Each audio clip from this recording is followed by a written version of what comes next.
So our second international trip is going to be someplace a little bit, well, different. Like the question is like, how do we pick our trips? And we've looked at these routes again, like I said, to Kilimanjaro. People have been asking us, "Hey, Chris, can we organize a trip out there? Maybe we'll get a group together at some point to kind of like make something like that happen, just as like a something for fun or of a space camp." Um, but the reality is like we try and pick places where we can add some value. If you look at Gila Wilderness, there's no one taking trips out in Gila. It doesn't exist. It's hard to find. Not a lot of people doing trips out in Gila Wilderness. And so this is an opportunity for us to bring and do something different and kind of enable people to access one of these like more natural historic places. The Trans-Sierra route that Mike helped establish, Mike's been hiking this route since the early 80s. And so like this has like a long history where I grew up in Clovis, Fresno area, like of taking all different people from the community and students and people out on this inspirational hike and having an impact. And it's had a positive impact on me and my family, lots of people in our community, and now lots of many of you and your families as well. So like thank you, Mike, for helping to kind of like start this My experience to pleasure. touch more people. My pleasure. I guess what I would kind of say is like I end up kind of leaning on things that I know or things that I have interest in. I'm very fortunate that I think, I grew up in the Clovis, Fresno area. I used to work in San Francisco. The reason I started TSX back in the day was I was working like 80 hours a week in finance in a tall glass building, and I wanted a reason to go back outside. And this was an opportunity to share something I love with others while also doing something a little bit for myself as well, right? Because like I wanted to like have a change of pace and spend more time outdoors because you feel better by doing that. We all know that. So we started that Trans-Sierra route. All the other routes have kind of been layered in based off people I met and things I've learned about and things I know.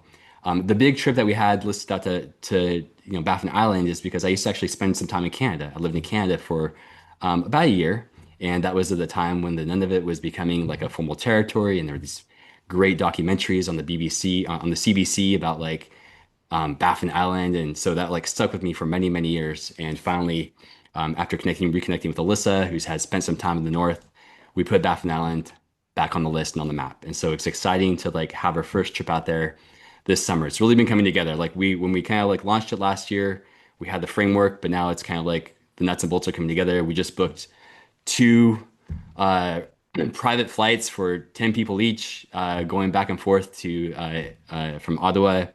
So the flights are confirmed and reserved. We're on the books and we're excited to go. Um, by the way, couldn't be more excited to go. The Baffin Islands can be phenomenal. But there's another location that has like had my interest for many years, and some of you may or may not know. But like I used to live in Canada. I used to live in San Diego. I used to live in South Bend, Indiana. But I also used to live in China. I used to live in Shanghai, in fact. This is a picture of me back in the day and my mom when she came to visit me when I was like an quote unquote exchange student. I was like living, this is a summer, I think my junior year in college. The first time I went to Shanghai, or the second time I went to Shanghai. And this is now looking at Nanjing Lu on the, just if you keep going down to this, you'll get to the Bund. Back in the day, the Bund used to look like this. Like, I thought it was the most amazing sight in the world back then. And now it looks like this, right? It's a little bit different. Like, it's completely grown and even more so. This doesn't even do it justice, the craziness of that is Shanghai. So actually, I would say I used to speak Chinese. I was a Chinese major back in the day. My Chinese is a little bit rough now. Yeah, maybe they'll come back, but I have some natural interest, and I've always had like an eye on some places in China, in particular. And if you think about this, like here's a map of like Asia, and when most people think about going to like is like the Himalayas, right? And most people end up kind of like on the southwestern side of the Himalayas. You're in Nepal, right? You're going to like the big Annapurna trek, the Everest Base Camp treks, like the big treks on the east side. What doesn't get a lot of love is on the west side. What doesn't get a lot of love is the east side. Like what's on the other side of the Himalayas? Why is it like I know maybe China is out of favor politically, maybe it's out of favor like socially. I'm not, there's different things out there, but what I do know is that I still have friends there. I still have people like connections. I still have connections there. I still have people have families there. And the people I know are amazing people, and the culture I know is an amazing culture, and I loved like being there, and I would love to share it with others. And so there's this area that is off the radar for most people, but somehow is on my radar. If you look at a town called Chengdu, Chengdu is right here. It's on the kind of the eastern side of Asia. It's in near Sichuan province. And from Chengdu, like there's actually a pretty big mountain that just sits right outside the city. And you'll see what I mean here in a second when I mean like sits right outside the city. This is Mount Gongga or Gonggashan. So like it's a big mountain. In fact, it's like a 25,000 foot mountain that sits right outside the city. The city's at 500 meters. This is like at 7,000 plus meters. And it looks a little bit like this. So here's the city and here's the mountain that sits right behind it. And most people are like, "What? Like that's China? Like, yeah, that's China." There's a big mountain that sits right behind the city with tens of millions of people. But that it doesn't get much it doesn't get much attention, doesn't get much play, doesn't get much love. It's like off the beaten path. But that's kind of what I like. That's kind of how we like it. And so we are going to introduce for 2027 our Mount Gonggashan or Gongga Mount Gongga Challenge. And if you have an interest, you can keep us in mind. Let us know. We're going to start building interests right now with the hope of kind of like having a formal plan or formal trip released by the summer of next year. So we'd love to have you out there. It's a big mountain. It's going to be a little bit of a combination of kind of a hut or type backpack and backpacking. So both camping in tents and both camping at huts along the way. We're going to build a cultural aspect of this into this as well in two ways. One, both along the trail that we do. The route we're looking at the moment is going to be roughly speaking a week long route, about 50 miles.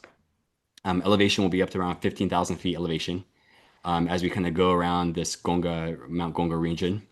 We're going to start and end in Chengdu. However, we're also going to have an opportunity for people to join if they like for a couple days in Shanghai to putz around Shanghai, see some of the sights, and enjoy some time with the TSX team pre-trip in Shanghai if you like. Otherwise, we'll just meet you in Chengdu. We're currently looking at this either kind of at the early part of the summer or later part of the summer. That's where there's less rain. So we're going to try and catch the less rainy sections. Um, and we'd love to have you out. If you have any interest in taking a flyer and maybe joining TSX in China, you can find it on the website. It's just indication of interest for 2027.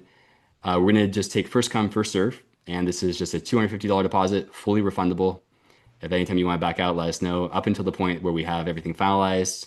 Once we have the dates laid out, that itinerary hardened a bit more. At that point, we're going to ask for like a more formal deposit and update you from there. So we'd love to have you with us. This is the Mount Gonggashan Challenge, and that is Zhongguo. That is like China at the very end in China. And thank you guys for hanging out with me. That's Kate in a nutshell. More information can be found on our website, tsxchallenge.com.